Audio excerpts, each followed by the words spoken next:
profesor. Qué gusto que se integre, preste atención. Como siempre, como en todas las clases, todas. Vean no estoy compartiendo pantalla. Vamos a compartir pantalla. Alex, tienes un perro detrás de ti. ¿Y cómo sabes si no está prendida mi cámara o sí? No estás viendo tampoco tu pantalla, por lo que veo. Ok, ¿cómo les fue con su lectura, muchachos? Cuéntenme, díganme. Ok, dice Bruno, buena. En general es una lectura sencillita. El tema de los stickers ya lo revisamos, muchas gracias. Tipo de diagnóstico, exactamente. Ok, es importante, como dice Angie, pues está interesante. De hecho, de eso se va a tratar el proceso diagnóstico, ¿sale? Es lo que vamos a hacer. No me encanta que sean lecturas tan sencillas, pero pues hay que ajustarnos. Vamos a observar, prestamos atención a la pantalla, al monitor, el tema 5, evaluación neuropsicológica. Dentro de la lectura que nos maneja Arditi y Ostrowski, podemos observar. Hola Marta, buenos días. Podemos observar una cierta definición de diagnóstico. Abran su micrófono, permítanme escucharlos, leerlos Sí, sobre profe.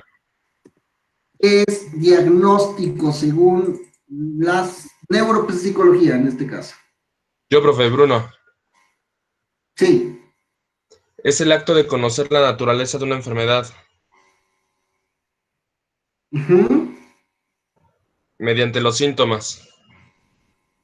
Ok, permítanme un segundito. El acto De conocer la naturaleza de una enfermedad mediante sus síntomas. Ok. ¿Qué más nos decía la lectura? La definición de síndrome. Poco a poco, ¿sale? Vamos, recuerden que hay que ir desarrollando. ¿Alguien más que me eche la mano para entender qué es definición de diagnóstico? Sí. Profe, es que yo me confundo en lo que es síndrome y lo que son síntomas. Perfecto, no se preocupen, ahorita lo vamos a ir desarrollando. A ustedes, a grosso modo, cuéntenme, recordemos que estamos en la etapa de constructivismo, lo que significa que tenemos que ir buscando, haciendo, observando, planeando, determinando, ¿sale? Según ustedes y su concepción, ¿qué entienden por diagnóstico? Ya Bruno nos dio la definición directa de la lectura, muchas gracias Bruno. Estrellita. Andy nos dice, bueno, hay confusión, perfecto, pero vamos construyendo, ¿sale? ¿Quién me da una definición? Yo, Abby. Te escuchamos. Ok, bueno, yo para que se me hiciera más fácil, también puse que como objetivo a realizar un examen clínico.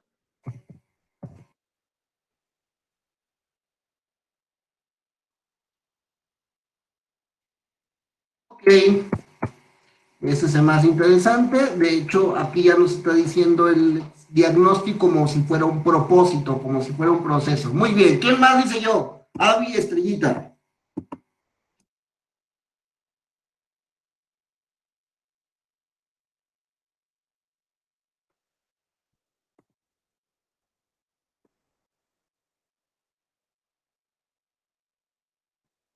¿Quién más dice yo por ahí?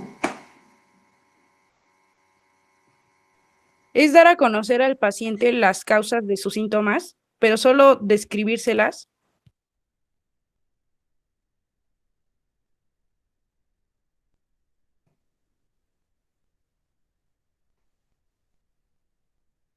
Ok, ya Andy nos mejora mucho esta parte, nos dice, ¿sabes qué? Es un proceso también de devolución de datos sobre la causa de la sintomatología. Se me hace arriesgado porque entonces nos dice que tenemos que darle una explicación, pero repito, seguimos construyendo. Vamos a verlo un poco más base, ¿les parece? Dice fácil, la interpretación de una sintomatología. Vamos a ponerlo acá. La interpretación de una sintomatología. Muy bien. Qué bonitos estas diapositivas. Entonces, me gustaría que pudiéramos revisar unas anteriores, ¿sale? Hay algunas características de definición que valdría la pena que pudiéramos observar. Todos a su pantalla. Una cosa es un signo, ¿sale? Un signo son rasgos no adaptativos de la realidad de la situación en específico. Es el primer elemento que debemos de grabarnos en la cabeza para lograr diagnóstico. El diagnóstico que nos permitirá atender la situación neuropsicológica. Diagnóstico que permitiremos a poder realizarlos, hacerlos, explorarlos, una vez que tengamos esta característica de exploración en el sentido, en el manejo, en la forma, ¿vale? Entonces, el signo van a ser rasgos objetivos que pueden verse, no importa el interlocutor, ¿ok?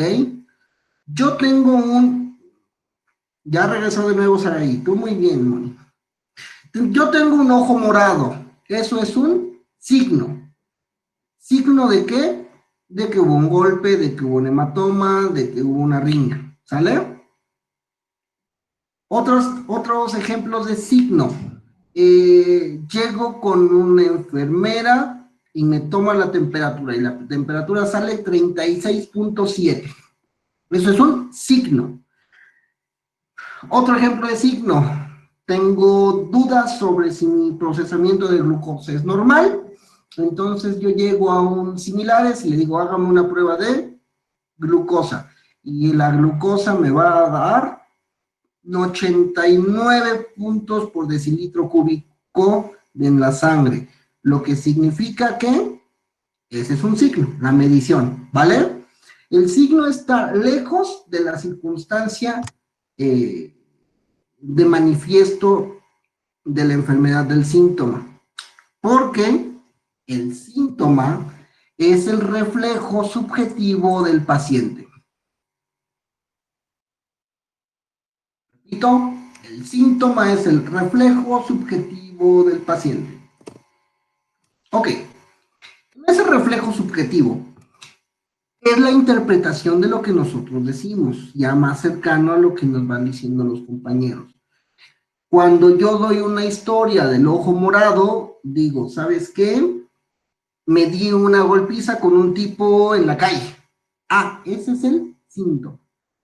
La reforma en la que yo estoy explicando la cosa. Cuando yo llego con la enfermera del CIN y me toma la temperatura, yo llego manifestando mi síntoma y es, me siento acalorado, me siento sudoroso, me siento con fiebre. Cuando yo tengo la duda de si tengo o no diabetes, es porque estoy yendo 10 veces al baño al día, ¿sale? Entonces, no sé por qué está pasando, pero sospecho y ir muchas veces al baño es mi síntoma. Son regularmente rasgos objetivos de interpretación. Dime, Andy. Entonces, el síntoma es el conjunto de signos que vamos a manifestar. No necesariamente. El signo es la evidencia objetiva. El síntoma es la referencia subjetiva. Ya. Tú te das un golpe en la puerta. ¿Te duele? Sí.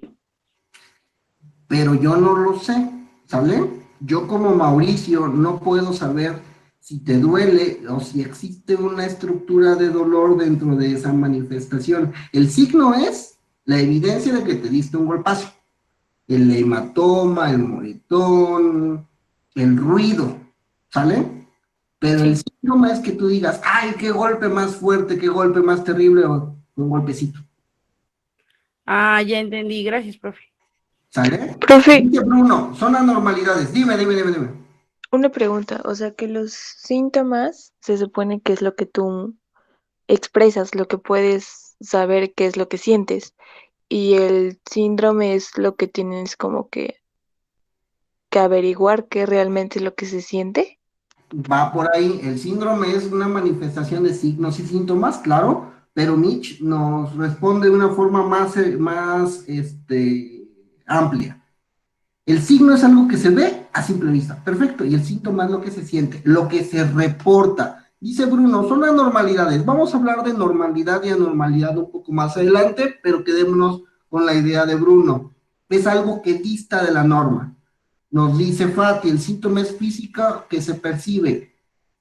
Puede ser incluso subjetivo, ¿sale?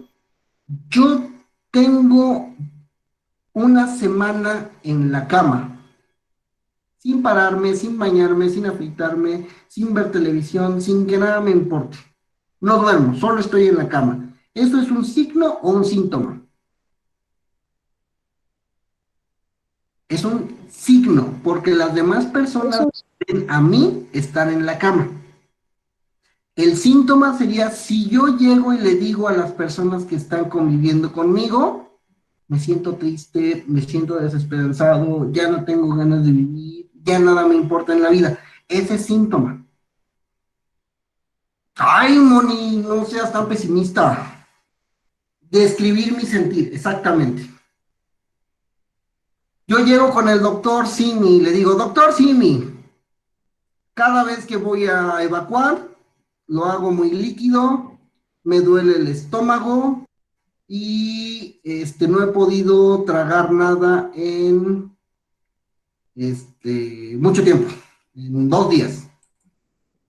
El doctor Simi es capaz de ver el signo de ello. No, solo reporta mis síntomas, solo tiene mi percepción.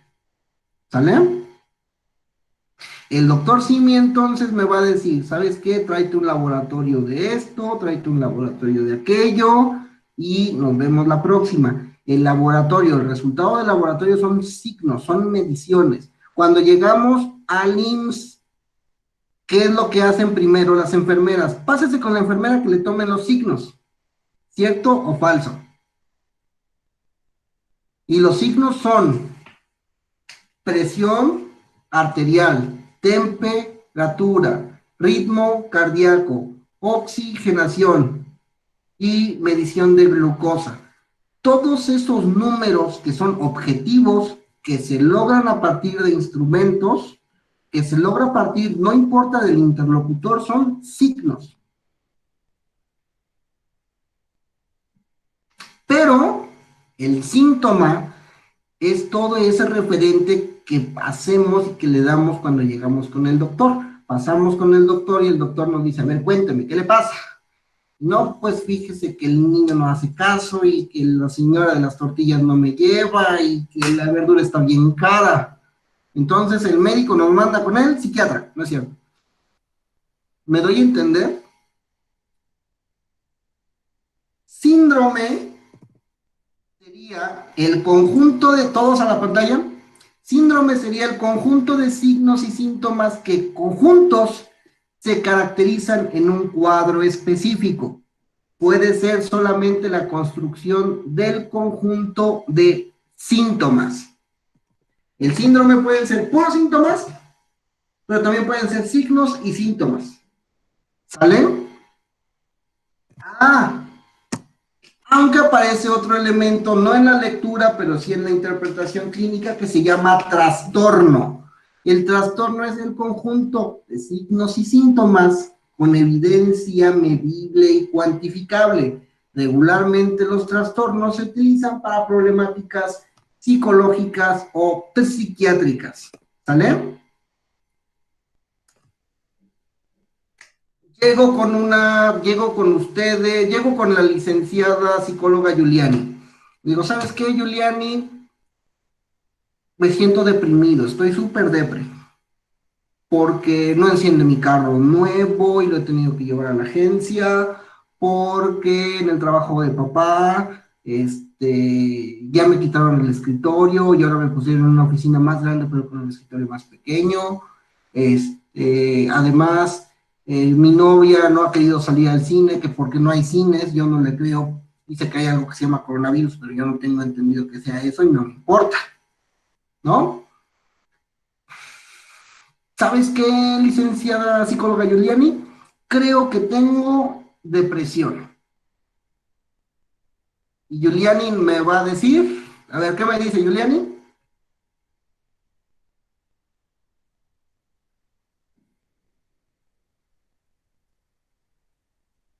Ok, ansiosos esperando la escritura.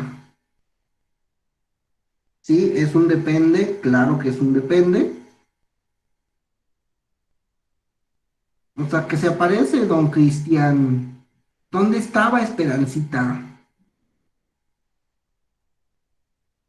Eso puede llevar al trauma, sí, desde una perspectiva psicodinámica.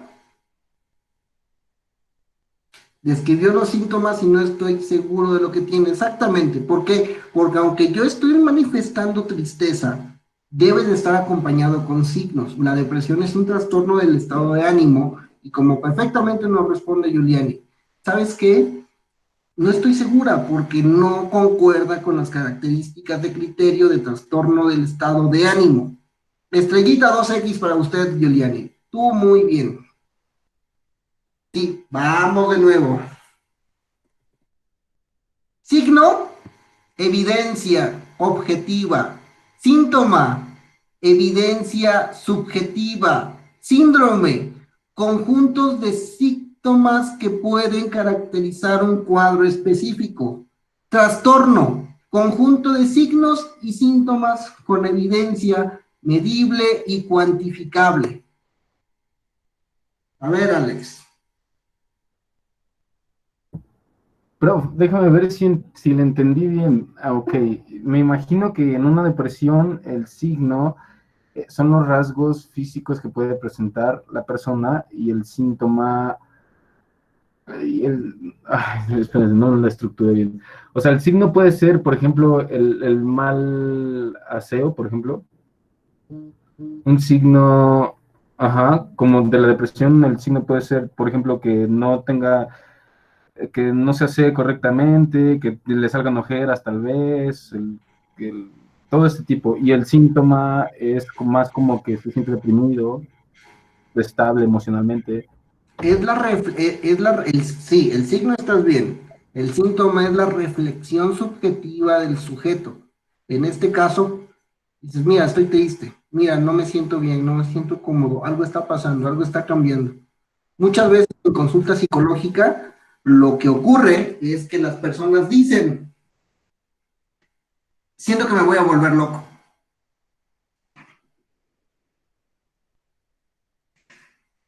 Ajá, exactamente. De donde ustedes van a tener que volverse hábiles para poder sacar cuáles son los signos de esos síntomas. Vamos con lo que nos pide Mitch. ¿Qué onda? Ok. No sé si puedas poner un poco de audio, Mitch.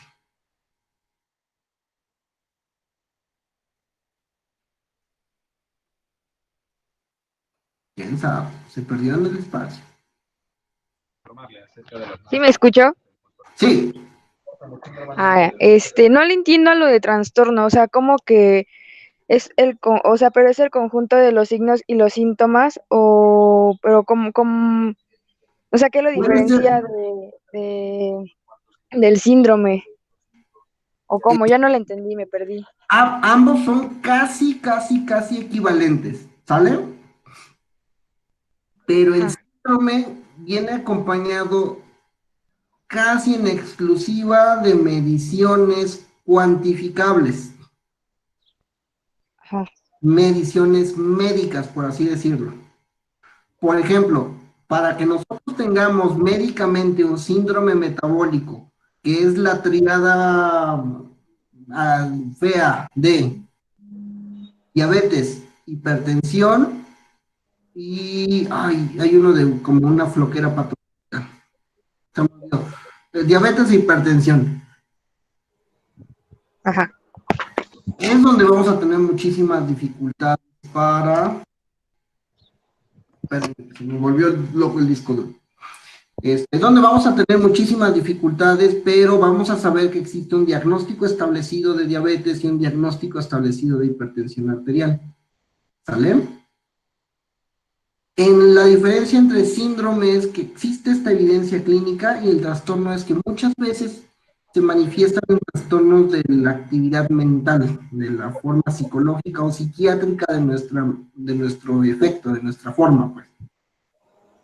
Ajá, allá. Ujú. Por eso, digamos, hay un síndrome de Asperger o un síndrome de Down, en donde hay una evidencia de que cierto alelo está mal. Ajá. Y el trastorno del espectro autista a veces solamente es conducta. El cuerpo está bien, pero la conducta es distinta. El trastorno de esquizofrenia, Ya le entendí, profe. más o menos. Ya me quedó más claro. Ajá, sí, ya. Esto lo van a ver bien, bien, bien. Muchas gracias, Mitch, por la participación de usted.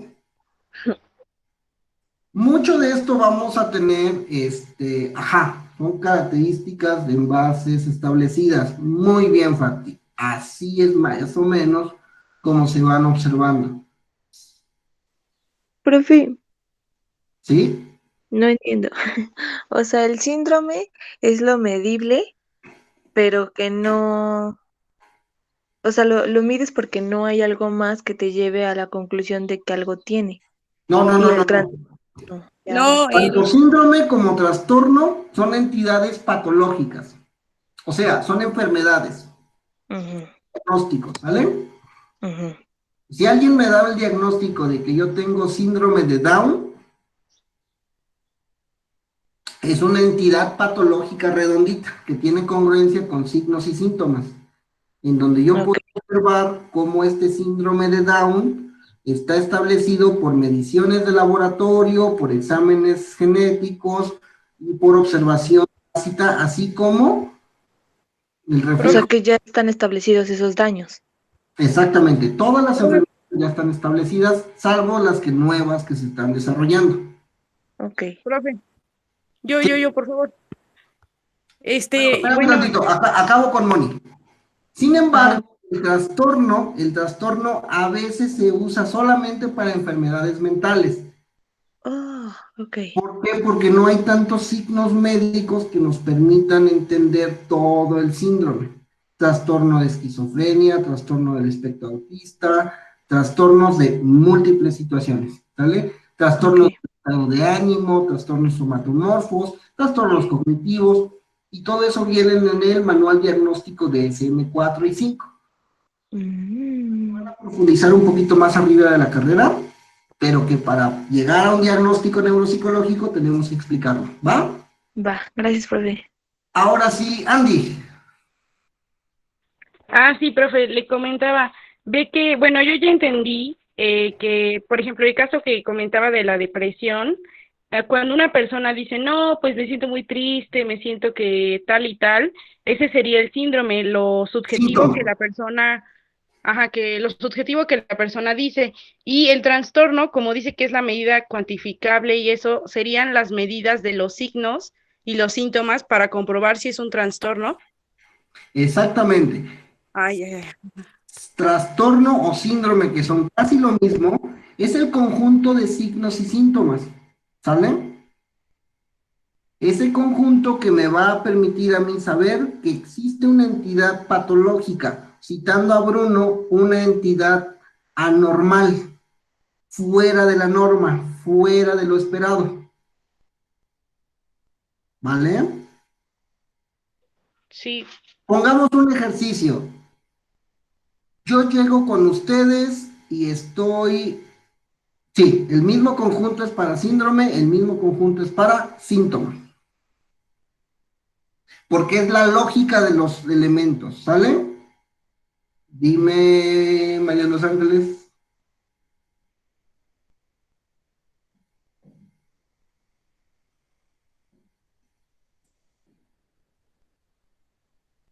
Ajá. Ok, volvamos a la diapositiva, ya para intentar cerrar esta parte del tema. Síndrome y trastorno son conjuntos de signos y síntomas, ¿sale? Ambos, las dos, son el conjunto. Que en síndrome se caracteriza por un cuadro específico, ¿sale? E incluso en síndrome pueden quedarse solamente en trastornos de tipo subjetivo. O sea, solo observados por el interlocutor, solo observados por el enfermo, solo observados por la clínica del doctor. El trastorno es un conjunto medible y cuantificable que casi siempre aparece nada más en patologías psicológicas o psiquiátricas. El síndrome necesita mediciones médicas y eso las vuelve enfermedades, pero también son síndromes. Los trastornos son casi siempre enfermedades mentales que también necesitan medición, pero que se quedan en problemáticas psicológicas o psiquiátricas. Por ejemplo, el síndrome de Down es una enfermedad grandotototota que requiere medición, pero que no involucra mucho el desarrollo psicológico psiquiátrico. El trastorno de la depresión, que es una enfermedad, es sobre todo un aspecto psiquiátrico. Los dos son lo mismo, pero una se usa más para una y otra se usa más para la otra. ¿Se entiende un poquito mejor el tema? Vale, nada le creo, porque si vienen al examen y sacan 0, ya valió chorizo.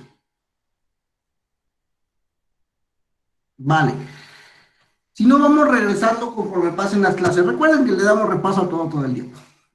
Ahora bien, estos diagnósticos se van a ir dando en función de muchas situaciones alrededor del momento, de la forma, de las situaciones, de las circunstancias que se puedan ir integrando. Por ejemplo, el diagnóstico sintomático. ¿Qué nos decía la lectura? Llega un paciente y nos va a decir, doctora Fátima, fíjese que yo creo que tengo problemas de memoria. Y ya mero llegamos a las anormalidades. No te me adelantes, Bruno. Entonces llega la paciente y dice, doctora Fátima, yo tengo problemas de memoria. Se me olvida el cambio, no hago de comer. Ya olvidé a la niña en la escuela y llegué hasta la hora, ¿sale? Y más o menos en función de la entrevista inicial, nosotros podemos ir logrando un diagnóstico, por lo menos una idea de cuál es la lógica diagnóstica que existe en la situación que nos especifica nuestra paciente, ¿sale? Pero también pueden llegar con la doctora Fátima a decir rasgos del diagnóstico etiológico. ¿A qué se refiere con etiología? ¿Qué nos decía la lectura de la etiología? Los escucho, los leo.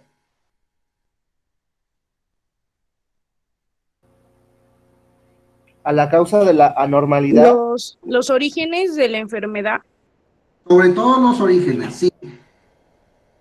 La causa de la anormalidad, exactamente. La anormalidad, la patología, el signo, el síntoma, todo lo distinto. Obsérvese que lo distinto van a ser los signos, lo distinto van a ser los síntomas, lo distinto van a ser los síndromes o los trastornos. ¿Ah? Bueno, en específico se refiere a la afasia traumática y a la afasia normal. Cuando hablamos de afasia traumática, etiológicamente sabemos que tiene un origen de golpe. Ok. ¿Sale? Sí. Si quisiéramos manejar algún otro tipo, por ejemplo, pudiéramos hablar de traumatismo craneoencefálico. Vamos por la carretera, tenemos un golpe, un impacto, un choque, y decimos que esta persona tuvo este problema por traumatismo craneoencefálico. ¿Va?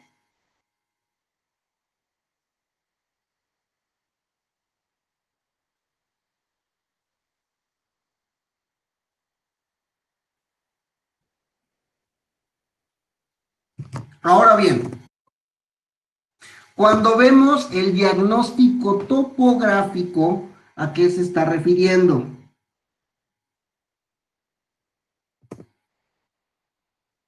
A la localización del daño. Exactamente, pero a la localización específica.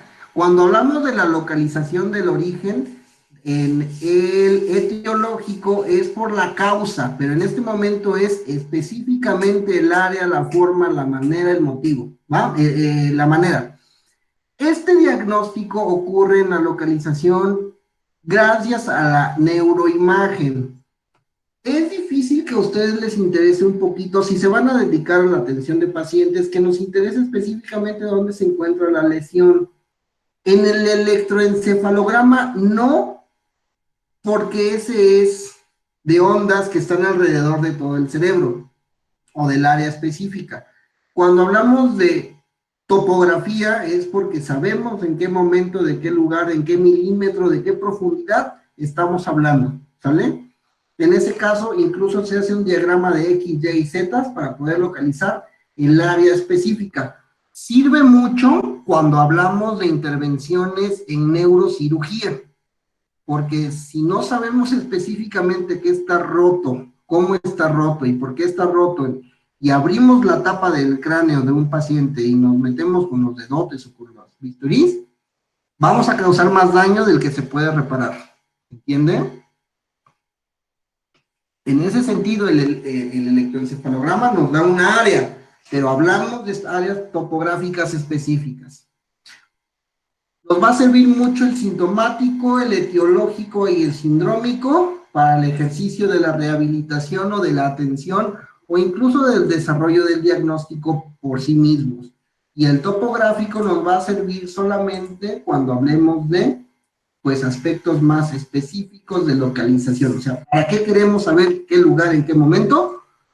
No es que le vamos a meter mano o un bisturí, que lo hará el neurocirujano, obviamente, ¿no? Ajá, es porque es el daño del lóbulo temporal. Tenemos una amplia forma, una amplia estructura, pero a lo mejor les dicen que es del clúster, no sé qué, de la medición 2020 sobre más modelos de desarrollo, ¿sale? Defectos cognitivos son muy amplios, eso estamos hablando de una estructura amplia todavía. Bueno, el libro también nos dice, cuando hablamos de una fascia de Broca, la fascia de Broca nos da que la persona no puede hablar, la etiología del daño, que regularmente suele ser vascular, incluso nos da el diagnóstico topográfico, porque ¿qué se afecta en una fascia de Broca? El área de Broca. ¿Cuál es el área de Broca según Brodmann? Lenguaje. Esa es la función. ¿Cuál es el número del área de Broca, del número del área de Broca según Brodmann?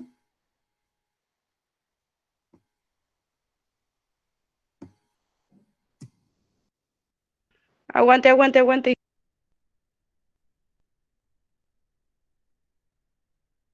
Todavía. A ver quién gana, a ver quién gana.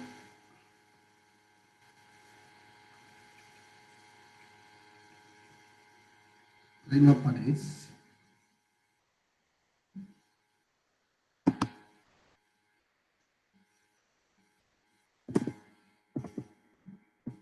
Según Wikipedia, ¿cuál fue?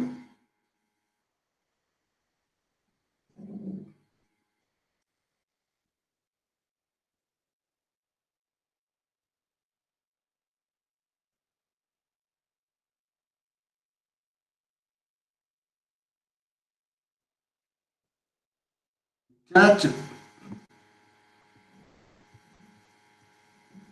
Dice Fátima 34 y 35.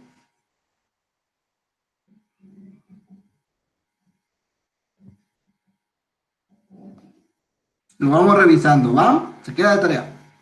Bueno, si ha entendido esto, nos dice la lectura también. Casi la búsqueda, la observación del diagnóstico es la necesidad de encontrar un diagnóstico sindrómico, o sea, vamos a estar explorando el conjunto de signos y síntomas, vamos a estar explorando el conjunto de toda esta lógica para encontrar un síndrome. El síndrome son enfermedades con criterios, con rasgos, con especificaciones muy claras de lo que debemos de observar. Pongo estas 4 porque son cosas que aparecieron en sus glosarios. Cuéntenme, recuérdenme, ¿qué significa alexia? Los leo, los escucho. Yo no lo puse, profe, en mi glosario. Bueno, pero hay más personas por ahí, no pasa nada.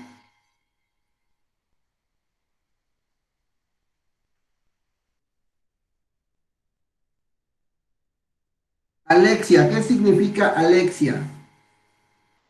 ¿Qué característica va a tener el síndrome de alexia? Es la pérdida de la capacidad de lectura. Ok. Pérdida de la capacidad de... Lectura. No fue Andy. Está bien. Agnosia.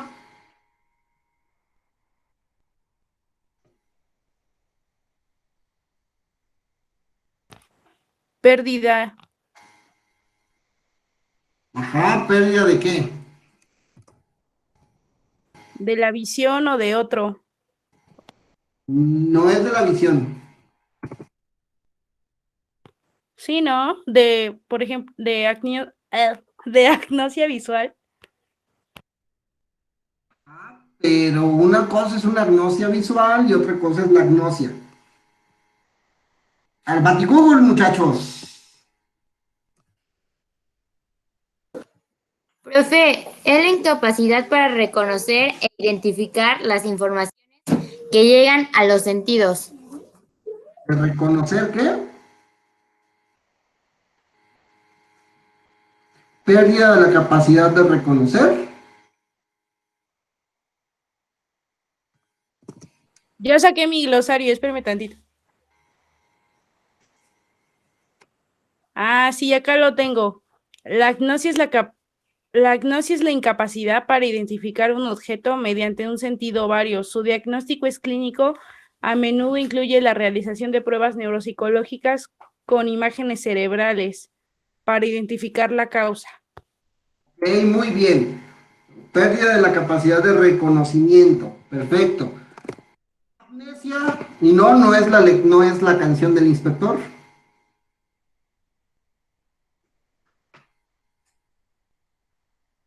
¿Quién dice yo?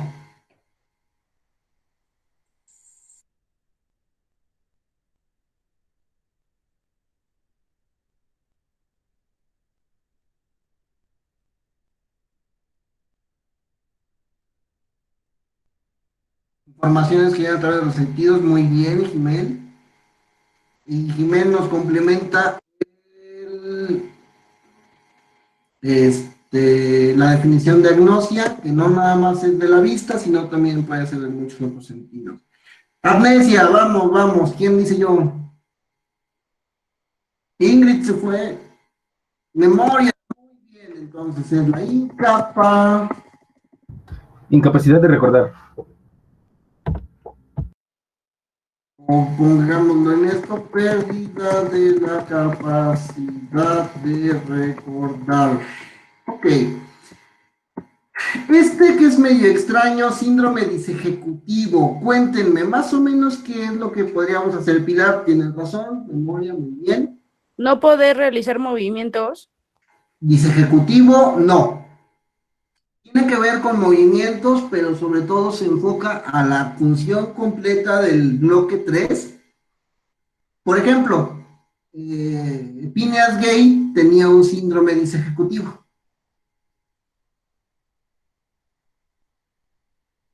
O sea, sí se podía mover, pues. El problema no era tanto su movimiento. Si ustedes aprenden bien qué es un síndrome disejecutivo, esa información les puede dar su próximo auto nuevo de agencia, porque es pan de cada día en el trabajo neuropsicológico, incluso en el trabajo psicológico. ¿Va? Podría ser la pérdida de capacidades como, como concentrarse, tal vez. Concentración, la baja tolerancia también. Baja tolerancia a la frustración, ok. Y es sobre todo de la conducta motivada, ¿sale? Recuerden que nuestro bloque ejecutivo es el que nos permitirá la planeación y ejecución de la conducta motivada voluntaria. Yo quiero ese Ferrari rojo, entonces, ¿qué tengo que hacer para obtenerlo? Tener 3 empleos, pedírselo a mi padre, meterme de sugar baby con una cougar mami para que me lo compre. Pero puede ser también muchísimas otras diferencias, muchísimas otras circunstancias en donde mi función ejecutiva no esté sobrellevándose de la mejor manera. ¿Cómo? Asaltar, meterme al narcotráfico, robar un banco, tomarlo de un crucero. ¿Se entiende? En ese sentido, sería más pérdida de capacidades de control de la conducta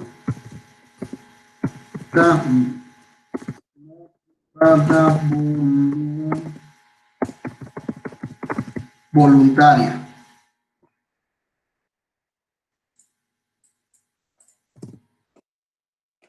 No, que fíjese, doctora Ayelén, mi marido ya de 50 años, ya se fue con una chamaca de 27, ya tuvieron hijos y apenas me está presentando al hermano de mis hijos. Y pues una cosa medio síndrome de ejecutiva, ¿no? Pérdida en la capacidad de la toma de decisiones o en la correcta toma de decisiones o en la toma de decisiones clara, ¿no? Muy bien. En este caso, ¿cómo vamos a tener un criterio de lo que está bien y de lo que está mal, ¿no? Porque ahorita a lo mejor nosotros nos podemos poner de personas pomposas y decir, ay, fíjese, doctora Yelén, que mi marido hizo eso, y pues está mal, ¿no?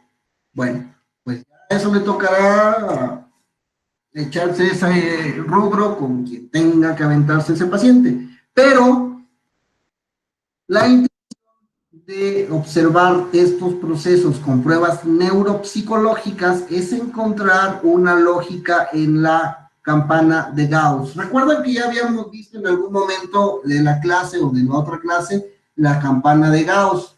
Todo lo que está en la línea media, prestamos atención al monitor, todo lo que está en la línea media de la curva, hablamos que es el establecimiento de la normalidad. Nos dice la lectura, todo lo que sea 2.5 desviaciones estándar es lo que vamos a nosotros considerar como conducta anormal, como conducta desviada. ¿Hay algunas conductas que aunque sean desviadas pueden tener funcionalidad y estar en la normalidad? Sí, pero eso ya es trabajo entonces del criterio clínico para ir estableciéndolos. ¿Dónde sería 2.5 desviaciones estándar? Son las puntuaciones de la Z, y si observan, estaría más o menos en este segmento, justo donde la curva está a punto de hacerse profundamente delgada. ¿Se entiende? Diapositiva 4, ok. Seguimos repitiendo un poco de la curva de la normalidad. Entendemos que la mitad, 50%, lo que todo el mundo hace, y que de ahí los aspectos específicos van a estar en función de 2.5 desviaciones estándar. Ahora, hagámoslo en cristiano, porque no sé si se entendió bien esa parte. Todos en consenso, ¿cuál es la edad adecuada para que la gente se case. Los leo. 30 años, ¿ok? 30. ¿Quién más? 30, arriba de los 25, pero tenemos 25. Nunca, dice Abby, ¿ok? ¿Qué más? No hay una edad, ¿ok? Pero digamos que tenemos que ponerle un número, Moni. 27, 25, dice Patti. 25, ok. 35, dice Moni. Más o menos un promedio charro. Ay, que alguien puso 40, no subió el promedio, gracias. 25, 30 para no estar tan viejito. Gracias por lo que me toca. Más o menos podríamos hacer un entendido, un promedio de que en todo su salón de clases ustedes están considerando más o menos la edad de 29 años para casarse, ¿no? 2.5 desviaciones estándar sería que una persona se estaría casando por ahí de los 19 años. 2.5 desviaciones estándar. Y 2.5 desviaciones estándar arriba, podríamos decir que una persona se estaría casando como a los 42. ¿Entiende? Estamos en una plática de café. Entonces, en esa plática de café, hay varios comentarios. Ya se fue, Michelle. En esos comentarios les digo, alguien se casó a los 29 años, otra persona se casó a los 18 y otra persona se casó a los 42. ¿Quién de esas tres personas es más normal? No, sí me están dando duro ustedes, qué mala onda. 3 ejemplos, 3 personas, alguien a los 18, alguien a los 29 y alguien a los 42. ¿Quién es más normal? 40. ¿Alguien casarse por primera vez a los 42 años? Y así es como más o menos se observa la función de la lógica estadística en función de la normalidad y a la anormalidad, ¿ok? Prof, pero también tiene que ver el objetivo del por qué te cases, ¿no? Sí, pero es un ejemplo. Estamos hablando del ejemplo estadístico, Alex. No te me vayas por otro. Perdón. De ahí que dentro del manejo de la prueba neuropsicológica vamos a observar cuáles son los criterios de la evaluación en este tipo de intervención. Vamos a buscar un criterio probabilístico que es el que les estoy comentando. La tasa de normalidad y anormalidad en función de las desviaciones estándar. Vamos a buscar un criterio de funcionalidad anormal. ¿Recuerdan quién hizo el ejercicio de recordar palabras? Mónica, ¿verdad? ¿Recuerdan que Mónica logró de 16 estímulos, logró 14? No, logró los 16, ¿no? Eso es lo perfectamente normal. Pero imaginemos que a Moni le toca, pongamos otro ejemplo, imaginemos que conocemos una persona, un chico, que está dando Uber, que está repartiendo en Uber Eats, y que le hacen, ¿qué les gusta? Una petición de 25 repartos. Pues logra recordar, meterse en la cabeza 6, lo que significa que en promedio un repartidor debe de meterse en la cabeza unos 12. Significa que sí está muy abajo de las desviaciones estándar, ¿va? Pero a veces usamos algún artefacto que nos va a permitir mantener en la cabeza, en la memoria, estos 20 repartos, y ya podemos decir que la persona, aunque logra recuperar muy poco, es funcional en una vida de trabajo. En ese sentido, Pues necesitamos precisamente una congruencia entre el criterio, entre la funcionalidad que se compensa por muchas otras situaciones de la vida cotidiana y lo que está puntuando en las pruebas, ¿sale? Que pueden ser resultados o muy bajitos o muy altos. Hay también en los criterios de la evaluación neuropsicológica la necesidad de congruencia entre el psicométrico y el funcional. Imaginemos que Moni logra los 16 elementos, pero en la clase pues nada más no se le pega nada. Eso no significa que haya una congruencia, ¿vale? Significa que algo está pasando, que algo no es lo adecuado y que algo se encuentra extraño. ¿Va? Y que hay que revisarlo de forma profunda. También tenemos una necesidad de congruencia entre pruebas. Bonnie va a lograr tener una adecuada ejecución en las pruebas de aprendizaje, lo que significa que cuando apliquemos otra prueba debe de tener adecuada congruencia en los puntajes de una y de la otra. Si en una prueba que mide memoria me sale bien, pero en otra prueba distinta que también mide memoria no me sale tan bien, significa que hay algo que tenemos que revisar. O no está bien construida la prueba, o no está siendo bien evaluada la paciente. ¿Sale? Y cuando existe una necesidad de congruencia entre sus pruebas, significa que las pruebas neuropsicológicas van a estar bien, pero en el ejemplo de Moni, ¿qué hubiera pasado si Moni se hubiera logrado guardar, registrar todas las palabras menos las que eran nombres de animales? Era poco lógico, ¿no? O sea, si lograban retener 16 palabras, pero todas eran todas, menos las de los animales, significa que la prueba tiene dificultades o que algo está pasando con la paciente. Las subpruebas, los subelementos, deben de ser congruentes con la observación total del proceso. ¿Hasta ahí vamos bien? Creo que el ejercicio nos salió padre, creo que el ejercicio nos salió bonito. Hicieron su lectura, me da mucho gusto, y ahí va una tarea.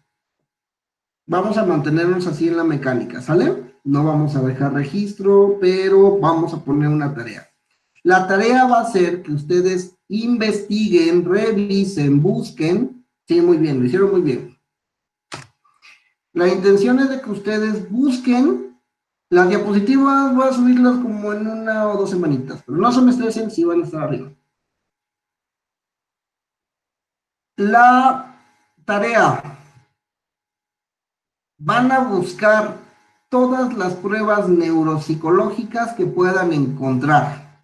Deben de encontrar el nombre de la prueba, qué es lo que mide y datos diversos, ¿sale? Hay muchísimas pruebas. Van a observar que van a encontrar baterías y que van a encontrar pruebas específicas y que van a encontrar pruebas que van a medir nada más un tipo de función cognitiva y así demás. ¿Sale? No es para entregar, pero sí lo necesito que lo tengan muy claro, muy presente en alguna nota en el escritorio y demás, porque vamos a trabajar con esa información. ¿Sale? Nombre de pruebas psicológicas y para qué funcionan. El nombre de pruebas psicológicas y para qué funcionan, ¿verdad? Exactamente. ¿Cómo se llama la prueba que mide esta parte de atención? NeuroSim mide esta cosa, Minimental mide estas características, y la prueba que me mide función ejecutiva se llama ¿cómo? Y así, todas las pruebas que puedan encontrar, ¿vale?